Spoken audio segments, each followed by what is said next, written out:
Hey, everybody. Welcome to the Maternal Health Matters session of the ParentPorch Summit, where we are focusing on taking your parenting journey from chaos to calm. I'm very excited about this session. Miss Shayla Brown is amazing. She's an amazing mom and an amazing advocate. And so, we're going to talk about maternal health and hopefully give you some nuggets to help you. If you already have children, if you're planning to have more, you're trying to have a child, or you are a parent, grandparent, supporter of moms, so that you can better understand maternal health and how you can be supportive. So, Shayla, I'm going to pass over to you. Please tell us a little bit about yourself, and then we'll jump into our conversation. Hello, and thank you all for joining, and thank you so much for having me. My name is Shayla Brown. I'm a doula, a mother, educator, an advocate. I run the Black Birth Story blog where we use storytelling to help Black women birth without trauma and shame. And I also have GenesisBirthingandLiving.com where I share some information and resources about natural birth. I love it. Thank you so much. So let's jump in. So you are a doula, and I know a lot of people sometimes are like, "What is a doula? What do they do?" I had a doula during my pregnancies, and my mom's like, "Oh, what?" So many parents, they've heard of doulas, but they may not fully understand like the role of a doula. So can you explain what a doula does, how they support families during pregnancy, birth, and postpartum? Yes, that is such a great question and such a great point because when I first trained to become a doula, which was like back in 2015, 2014, which seems like, ages ago, Yeah. nobody knew what a doula was, especially at home in Mississippi where I'm from. And Mm, so I found myself having to explain, oh, well, as I'm asking to come to your birth, I'm also explaining what a doula even is. So a doula is a birth supporter. They're not a medical professional. We don't give we don't do any medical things like check your blood pressure, anything like that. We're just there to support and to help you create the birth of your dreams and to bring that birth to fruition through coaching and education and advocacy. So a few things that a doula does is create. So a doula is very creative. They'll help you create a birth plan that aligns with your vision. It's based on what you want. Help you navigate the medical system, especially if you're having a hospital birth.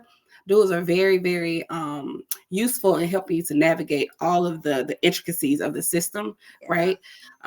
Understanding your options. What are your options even when it comes to birth? Like when you're trying to create a birth plan, what are your options? So we help you to know those and to understand those options, to manage labor according to whatever your birth plan is. If you say you want to do it without drugs, we'll help you manage it without. If you say you want to do it with drugs, we will tell you about different drugs and what they do and how they help you manage or if they help you manage. And then to recover emotionally and physically after birth with postpartum care. Love that. Love that. Perfect. So I know that you are an advocate. What are some like key health considerations for expecting mothers to prioritize during pregnancy, to support their well-being and also the baby's development? Another great question. So during pregnancy, you can either have one of those, la-di-da pregnancies where it's like, oh, it's so great. We all know the moms who are like that. And then sometimes like, this is Yeah. just uncomfortable. I'm over this. And there are little things that you can do to kind of adjust those levels. And I know that it'll be different for everybody, but nutrition is a big one, of course. And eating as many fresh foods as possible, as many veggies, as many earth foods, plant foods as possible. You want to get a lot of fiber because that will help with constipation. And you are already full of baby, you don't want to be full Yeah. of, other stuff Yeah. too. So nutrition is key. It keeps your iron up. It keeps keeps you from maybe having to deal with something like gestational diabetes or preeclampsia. So nutrition is key.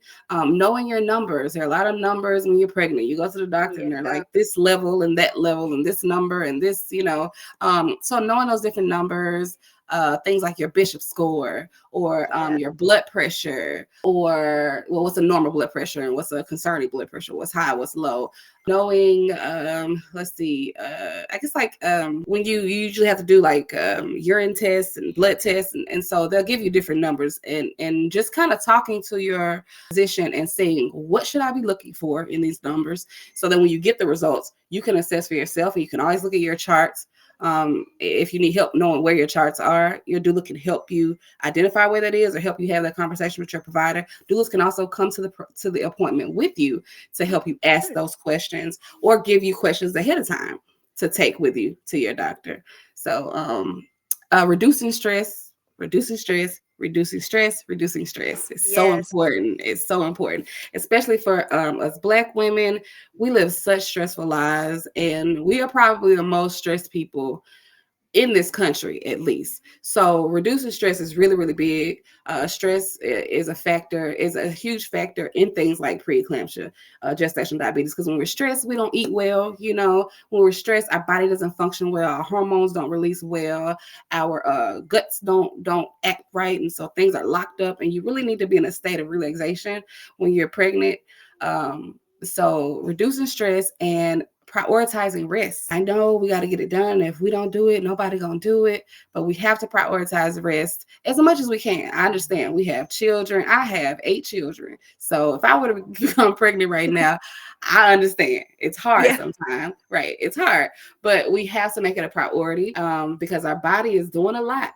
Even if we're just sitting, our body is doing a lot. We're growing a whole entire human. You know what I'm saying? Yeah. So we have to put our feet up and let that circulation go from our feet back down. We have to rest those hips, girl, because Yes. Yes.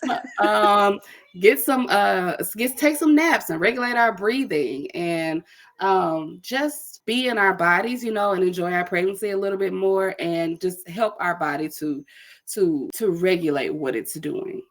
Yeah.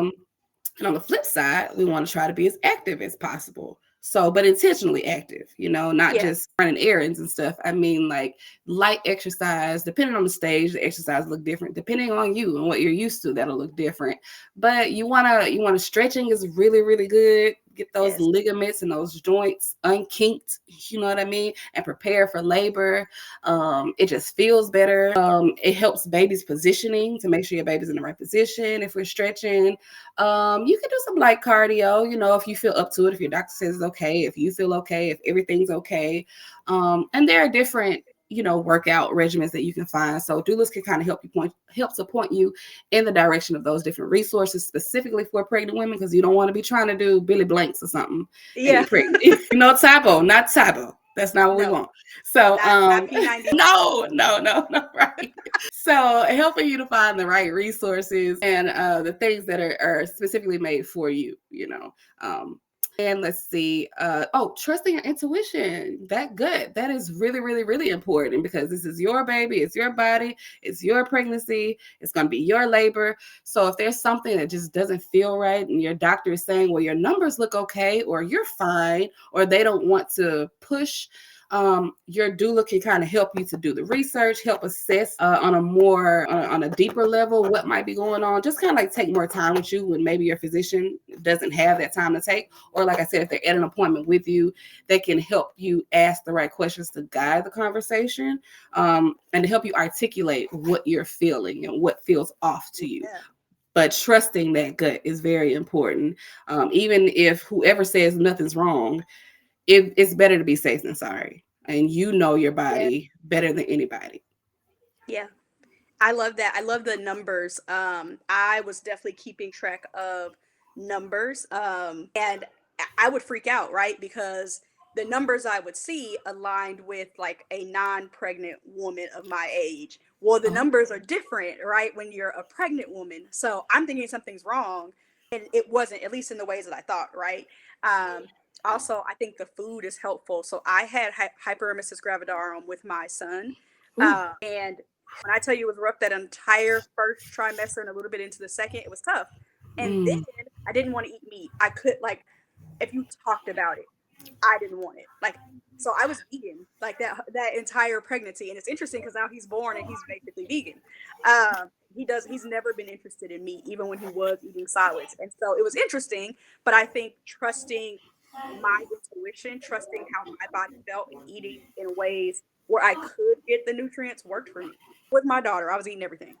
Yeah. But that, like, trusting your body, and the stress, the night before I went to the hospital and found out I had HELP syndrome, basically, son, I was very very stressed at work. I mean, Mm, like near a breakdown. I was so mm, angry and emotional and stressed. And the next morning, my blood pressure was up. I had this headache that would not go away, and I called my doula, and she happened to be up, in my midwife. Actually, they both happened to be up. They were like, for some reason, we were just up, like in the middle of the night, and so I mm, called them both, and they both told me, go to the hospital. You want them to check your blood levels and stuff. You'll probably get sent back home. Well, they found out like I can't track my platelets, right? So they found out how low my platelets were, and they could track how my blood pressure was going, and I needed to stay. And so I didn't end up mm, having the birth I wanted, but my doula was there to like, she brought all the stuff that I wanted to have. There were times where I was so emotional I couldn't make a decision or didn't know what I needed to know. And she would come and like we'd do some relaxation and some breathing, and she'd say, what do you want? What do you mm, want to do? She's like, you're doing, and she would encourage me, you're doing a really great job of being a self advocate. How can I support your self advocacy? And it made a world of difference. My mom was there, she couldn't do it. She was just like, mm, I don't know what none of this means. She was stressed because I was stressed, right? And my doula mm. was there. So yeah, Yeah. it's so helpful. And then postpartum being like, now let's refuel your body, Mm, and still like help me manage stress, because the whole time I'm thinking something's wrong with me. Like I've experienced a lot of guilt with the preeclampsia and HELP syndrome and eclampsia, mm, because I had to go back. Like I experienced a lot of guilt. And so my friend is a mm, postpartum doula, and she came to support me, brought me food, teas, mm. spent some That's so time with me doing beautiful. meditation and prayer, and was like, you didn't do anything wrong. Like, you didn't do anything wrong. You did great. And so it's so helpful. And I think everything that you just shared matters, particularly that stress part, that rest part. Rest. My doula used to text me and be like, I feel like you're not sitting down. And I was like, she's right. I'm up here trying to reorganize the room for a child who ain't coming for 4 more months. Like, she was like, girl, sit down. Yeah, yeah, So that's so yeah, beautiful. That's so beautiful. It yeah, sounds like you had some really beautiful support, and that's such a I great did. point. That's such a great point about having a doula, even when you have a huge support system, because they might not have, they might be there for you, but they might not have, the expertise about like what's going on, and they're in an emotional space too. That's your mom, you Yes. know what I mean? So, Yeah, and she was worried, and she's communicated with my grandma, who was also super worried, and my brother right, don't understand, even though he's a dad, like he didn't get it. So it was nice right, to have a support system who, one, really was a friend of mine from college. So mm, at the very end of the day, I knew everything that she was doing for me came from a place of like genuine love and concern. Her family, her husband and her kids were like praying for me and stuff too. mm, So her husband like adjusted the schedule and what he was doing, so he could be there for me, so she could be there for me, and he would bring her baby up so she can go outside and breastfeed or pump and then come back in to be with me. Like, it was like really cool. It was really, really cool. wow. It was a beautiful thing. Wow, and those are my favorite births to attend when I know the person and when I care about them. Those are just the best. Yeah, I love it. So I mean, y'all get with Shayla if you need a doula. Please. So postpartum, you talked about that. We know like it can be challenging, right? Physically and emotionally, no matter how you birth that child. What are some common postpartum health concerns, and how can a doula help mothers navigate that transition? Yeah, excellent question. Because postpartum is what we call the fourth trimester, and it gets forgotten about. Even your doctor forgets about it. They just Yep. like they send you home for 6 weeks, and then you come back, and it's like okay, here. But Yeah. postpartum is a very critical time, and not just emotionally, because sometimes we're starting to talk about postpartum depression, but physically, it's also a very critical, a very crucial time and very delicate. So you could have excessive bleeding, or blood clots that you have to watch out for because you have a plate-sized wound, in your Yeah. womb from where your placenta has detached. Yeah. So you got to watch out for that. Postpartum depression and anxiety, which I kind of said a little bit. Where you're sleep deprived. Okay, it's a newborn. Your hormones have just gone from up to down to and I think I read something somewhere saying that like it is the most drastic shift in hormones that exists for Yes. humans to go Yes. from all this stuff you got having a baby and making a baby and then just boom, the baby's not there anymore. So you have to watch out for postpartum anxiety and postpartum depression. And it can be just stressful, just being responsible for a new person and keeping them alive. And then you're trying to keep yourself alive and keep yourself, together, and your body is fusing back together and you look different and you feel Yeah. different. You know what I mean? So it just can be stressful. It can make you really anxious. And it can be depressing, especially if it's like your first baby. It's a lot, can hit you and you don't know what's going on. So that's something to watch out for. Breastfeeding challenges. Yes. Okay. That is a whole thing in itself, right? Yes. When I breastfed my first son, I didn't know what in the world was happening. I was told it wasn't supposed to hurt, but it hurt. Okay. And I was getting engorged. I didn't know the milk from the colostrum. You know what I'm saying? Yep. His mouth is so little, and then your boobs are all big, and so it's just hard. It's hard to do. And Yeah. then sometimes, if you have hormonal things or stresses, then your milk might not come in as well, or it just Yep. might be hard and difficult. And you might need a lactation consultant, which is a whole nother professional.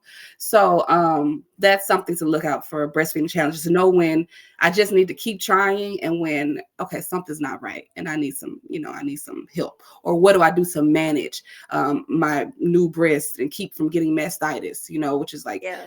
massive engorgement, different I like think heating packs and stuff like that. I'm sorry, go ahead.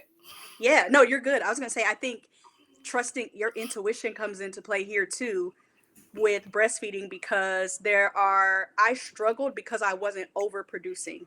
And the Mm, reality is overproducing isn't necessary, right? Like your body is following what your child needs, or your children. You might be breastfeeding multiples, right?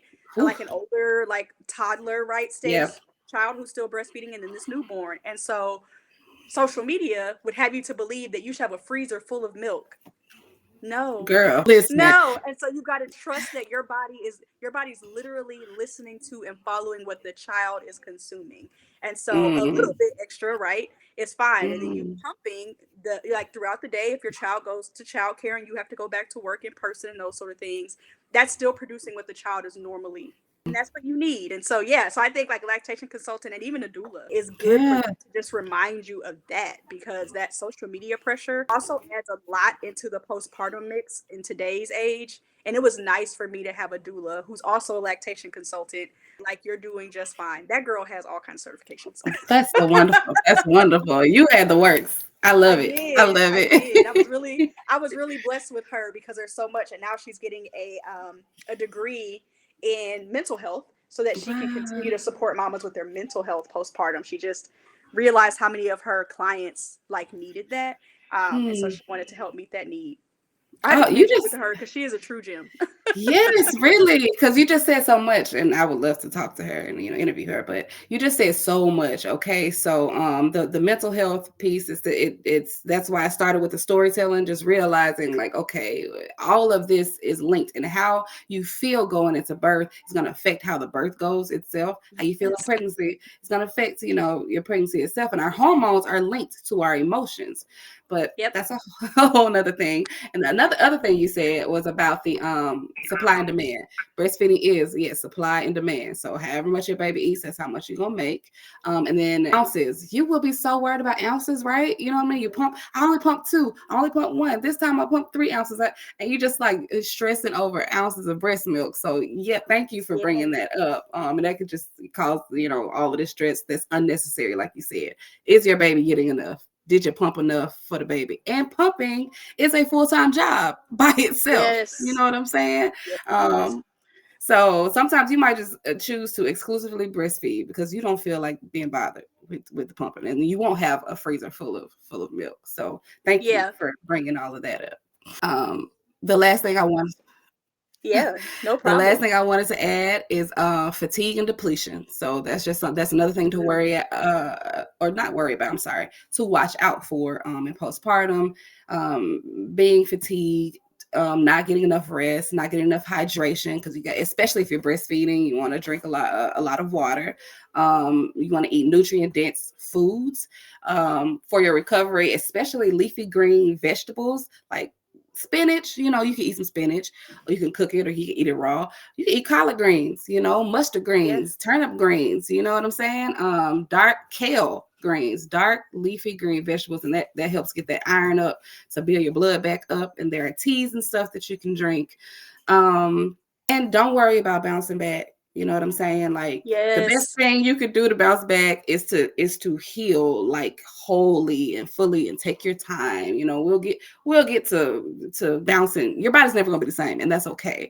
And it's Yeah. not fair to hold yourself to your own standard of your former self. You know what I'm saying? So, Yes. yeah.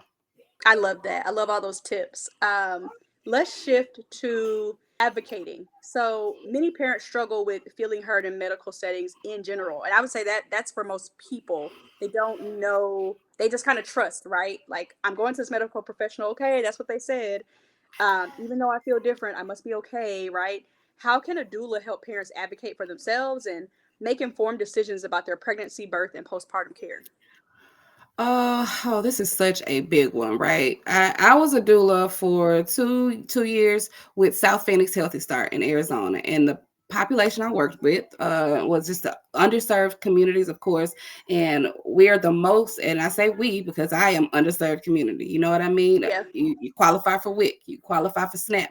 You know what I'm saying? And we're the most at risk because we tend to have Medicaid, and there will be these divisions of how you're treated based on your insurance, right? Yeah. So understanding that you have so many things stacked against you before even going in, and it's a delicate balance to strike as a doula. Try to Yeah. prepare a woman to enjoy her birth and to take charge of her birth and to be in her birth, but at the same time help her to understand you're walking into a possibly hostile situation, without scaring her.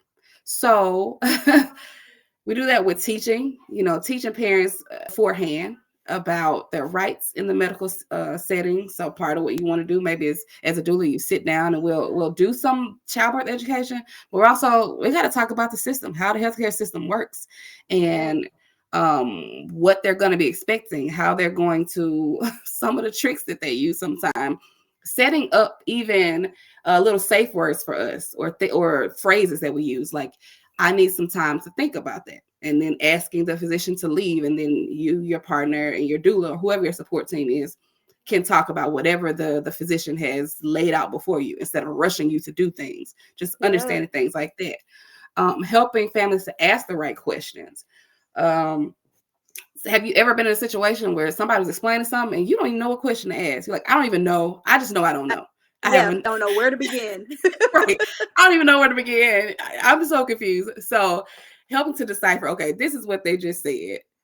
Here is how we approach answering that. Here are your options. Encouraging families and moms and whatever the support the family looks like, encouraging them to, this is your birth. It's okay you might make somebody mad, and that's okay. Somebody might not, be happy with you because you just made them work harder today, or you made them work, period, and they didn't want to come to work and work. You know what I Mm-hmm. mean? Mm-hmm. But that's not your problem. Your priority is yourself and your baby.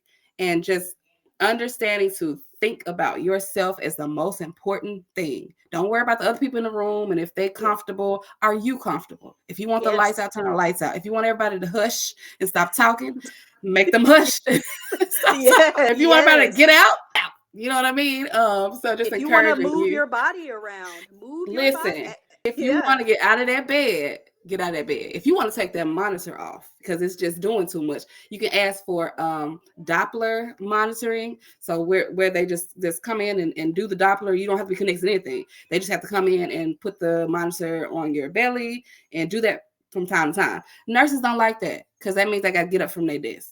They will be fine. If you don't want to be, connected to the monitor, there's also wireless monitoring that you can ask for. Yeah. So just understanding this is your experience, and nobody is more important than you, and you have the right to own it. You know what I'm saying? Especially as Black women, especially as a Black woman from an underserved population, where you might, like I said, have Medicaid or something like that. And then to stand firm on the things that you discussed with your doula time, to stand firm on it, and your doula can help with that. There have been times where I had to be like, she said she didn't want it. You know what I mean? So we're gonna leave her alone about that because you're stressing her. She's in the middle of contraction, and you're asking her, a question that she already answered. Yeah. So Yeah. helping them stand firm, and then empowering if there's a dad there or a grandma there, like empowering them to. I remember one birth I went to was somebody that I cared about. I went to church with her. She was a church member of mine, and her family was there, and I knew them from church. And the nurse midwife or student midwife came in and just started putting an internal fetal monitor inside of her. And we had talked about this. She said she didn't want that. She also, I think, like had an epidural, so she was a little out of it. And that's the other thing. If you take any drugs, you can be a little foggy, and they will take advantage of that. So they just came in and started putting in the internal fetal monitor, and I just paused and like asked her, did you want this? This is the internal fetal monitor. This is where the screw goes in your baby's head. Do you guys want that? And she was like, oh, no.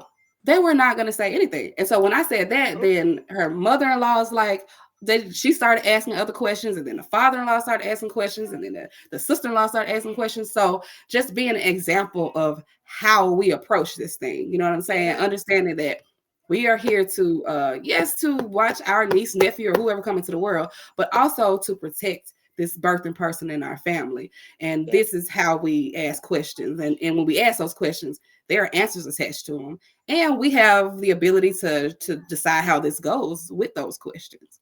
Yeah. One of the biggest things that I think doulas can do is exactly what you said, paying attention to when those things are happening, and also reminding you to ask, what is the medical reason for XYZ procedure? So I remember them trying to do like all these different things that I was not comfortable with.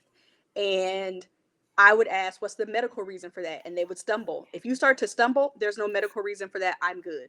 Don't even try to convince me. And it got to the point where I was so upset because they would send like a different nurse in to try to ask me the same thing. And I said, you are trying to insert things in my body. And you're trying to insert things into my body, your fingers, like doing cervical checks, all of that. You have not asked me, not once, about sexual assault. And I am a survivor of that. So what this feels like is medical R word. And they stopped. And I mean, like the color left everyone's face. They left the room and they came back and said, I'm so sorry. And it was because my doula we had practiced like making sure you ask, is that medically necessary? Not letting anybody convince you to do anything that your body is not comfortable with, especially if it's not medically necessary. Because I literally said, well, what's different from this monitor than what that monitor is telling you? Nothing different. Then no. Then there's no medical need for this other thing. There's no need for you to put anything in my body. Like, absolutely not. And so it's like, this is part of your maternal health. There is like, that adds to your mental healing after you have your baby, right? Like, you're thinking about, it was already traumatic, like, right, for your baby. It's life changing, right? It changes in your body and your hormones and everything. And then you've got this memory, this other stuff, right? And we forget about that when we're talking about maternal health. And so I just love that you talked about that advocacy and even stepping in and saying, hey, like, you are very aware of what's happening with the patient, and you're saying, hey, remember, this is this, blah, blah, blah, blah. And then you see how, like, I think it's beautiful that the whole family stopped and was like, oh, I got questions on the mom, because that's what matters. Everybody else there is doing their job, right? Yeah. Or they're excited about this baby coming if they're your family. Everybody has to remember mom. Like, her health matters.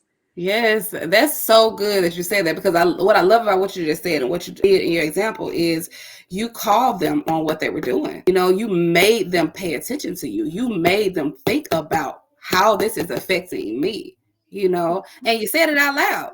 So it's like, okay, at this point, we're making a decision to just keep on violating you after you just clearly said, this is how this violates me. And then it just looks like what it is. You know what I'm saying? And they can't covertly do things if you just call them on it. Like, that's beautiful. Yeah.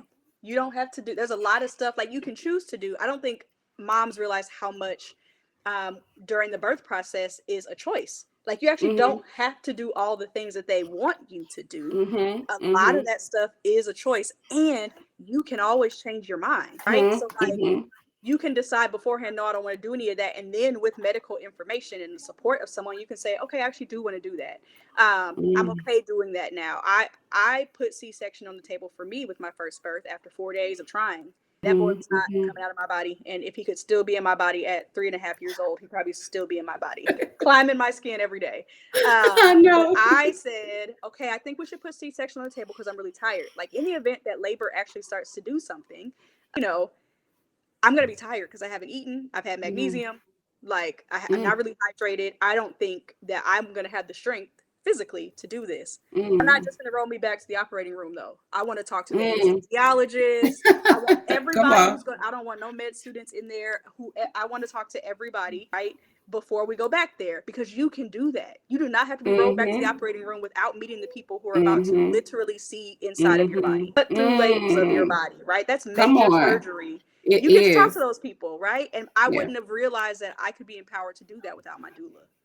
That is so, so beautiful. And what you do when you do that is let them know I'm paying attention. I'm not the one. And I'm not the one. You know what I mean? I'm paying attention. It just puts so much respect on your process. And it's unfortunate we got to do all this extra stuff, but we do. You know And what I you're paying mean? That's them. just you. Hey, they work for you, okay? That bill comes Get swiftly. So, listen. Hey, you servants, get in there and do what I said do. You know yep. what I'm saying? Yep. So yes, Yeah. yes. No, that's so important. So as we wrap up our conversation, you talked about the client who had like their family there, their support system there, and of course, a doula is a part of that support system. So, what advice do you have for new parents on getting a strong support system from the beginning, and how you can make sure that that support system is helping make sure that both mom first and baby thrive? Because mom is going to take care of baby, but right, Yeah. but making sure that mom is good too in that support system. Yeah, so the first thing I would say is, the same thing I said a minute ago, is to think about yourself first. And don't be thinking about whose feelings you're gonna hurt if you don't invite them. Yep. What kind of environment do you want? What kind of atmosphere do you want? And truthfully, who's gonna disrupt that? You know what I mean? You might have to write a letter. You have to write it down or write a letter Yep. to people or do invitations or do some kind of cute little way, and your doula can help you with that.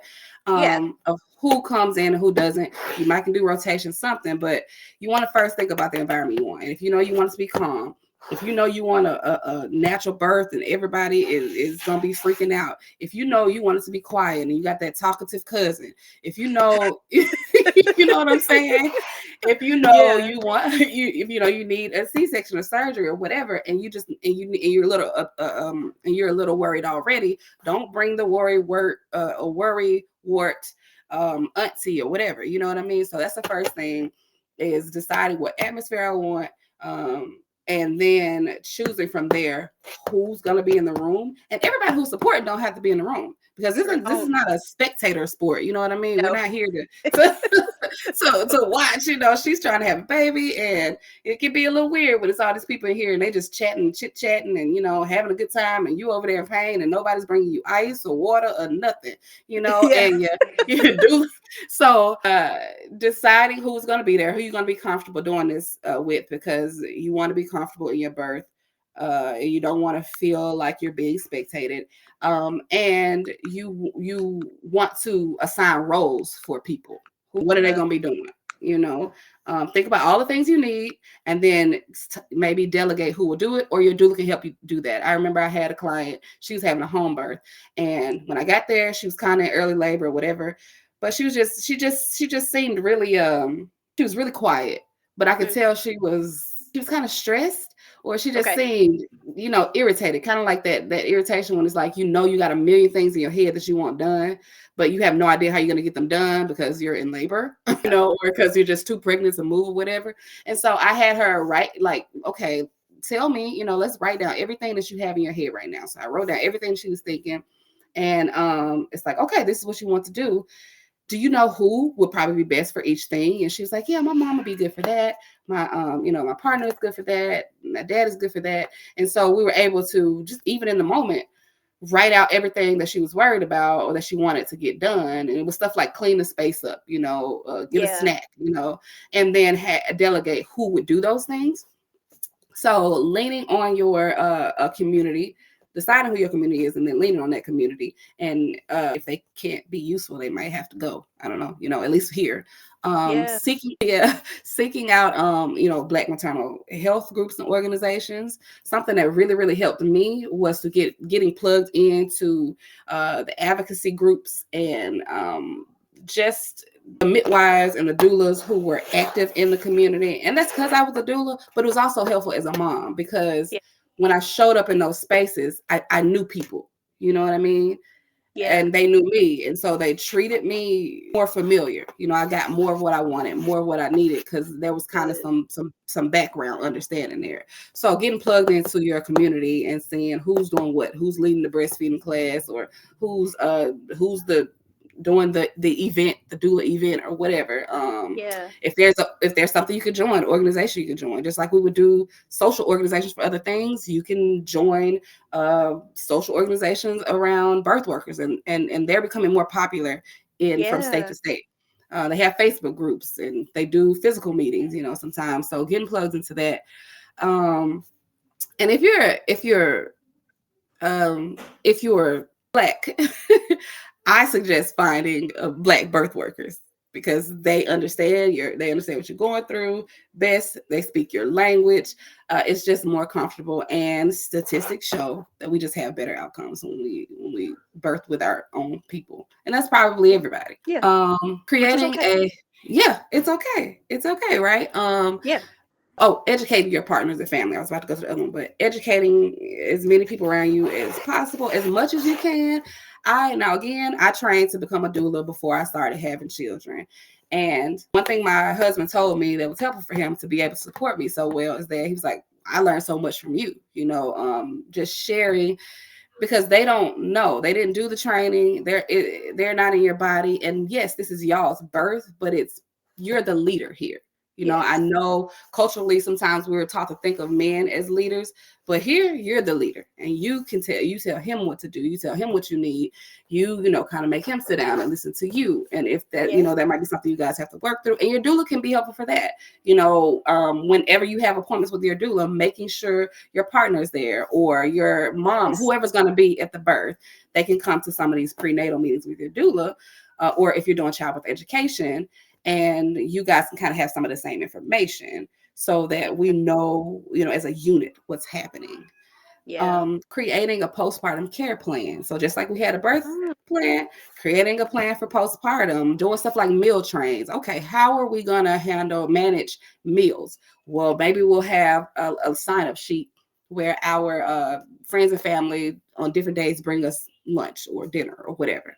How are we going to handle sleep schedules? Or are we going to bottle? Am I going to pump and then put something in a bottle for somebody else to feed the baby? Just having a plan for Yeah. postpartum, and your doula can help you with that as well. If getting cleaning services or something like that, maybe if you feel like I'm going to be stressed about cleaning, or having people come over and clean. Anything that you could think that you might need or want postpartum, Yeah. because again, just as we Transitions plan to back birth, to work. Mental transitions back to health. work. Yes, Yeah. exactly. Am I gonna Shopping, find? because you don't need to be picking anything up. No, that's very true. That's very true. But getting some sunlight, you might be like, but I know Yeah. I'm gonna want to get out. Even if I don't go shopping, I might want to go outside or sit down. I don't know, I don't know, here or there. Even though in the South where I'm from, old ladies will pull your coattail, and like, what are you doing out? Oh Before yeah. 6 weeks or whatever. Yes. But you don't have to subscribe to that if you feel like you're gonna go a little stir crazy. You can step outside for a second. So just planning Yeah. those kinds of things.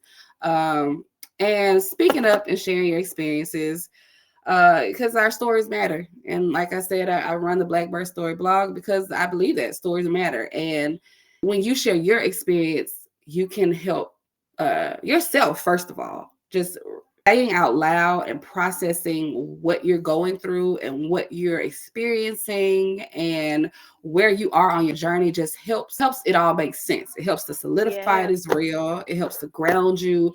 It helps to validate your feelings. And sometimes saying it out loud, you're like, wow, now that I said that, that's why I feel like this. Because Yes. you know what I mean? And then of course it helps the next person.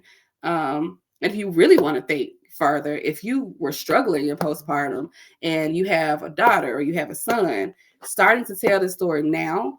When they get there, you're kind of working through any trauma you might have, working through just leaving a record for them, so they're not starting from Yeah. scratch. You know what I'm saying? Yeah. And you're solidifying it in your mind so that when you talk to them, you can remember it better. Because I was talking about it often. So many of Yeah. us enter this space and we have nobody to talk to about it because they were either traumatized or they're like, I don't remember. They didn't think to remember it for whatever Yeah. reason. So those are just some and then reading stories, beforehand to just kind of help you prepare for what you might be encountering. I love it. I love that storytelling aspect. It's so important. And we miss that. Like the art of storytelling has like changed. And so I love that you're bringing it back through the blog. And everybody can find their ways to do that, whether they want to write a journal and like talk about it, right? Or the baby books, which I never finished. Yeah, Um, me either. but I'm going to have podcast episodes, I think, for my kids. So they'll be fine. Yeah. Like that storytelling matters. It helps build connection. I also think it helps build understanding, right? I don't know what it's like to be a mom who's not me. And so hearing stories from other moms and families is so helpful. And I think that that fosters connection and community because you realize we're all really not that different. And so the stories help you to be an advocate for other people too. So I love like Mm, reading your blog and like seeing your posts on Substack thank and your you. advocacy posts and just the way you share across social media. Because for me, it's like, okay, so you might be a Hispanic woman, a white woman, an Asian woman, a mom of 8 or a mom of 1. Wow, your story let me see just how connected we really are, right? Yeah. Yeah. And we need more of that. So I'm so Mm. glad that you shared that. Thank you. Thank you. Yes, I love it. I love doing it. I really do. It's so helpful on so many levels. And thank you for tapping in and tuning in and for saying all of that. Yeah. All right. So as we wrap up, where can people find your Substack? Where can they find you online and follow you and just keep up with your blog and your stories and also contact you for doula services?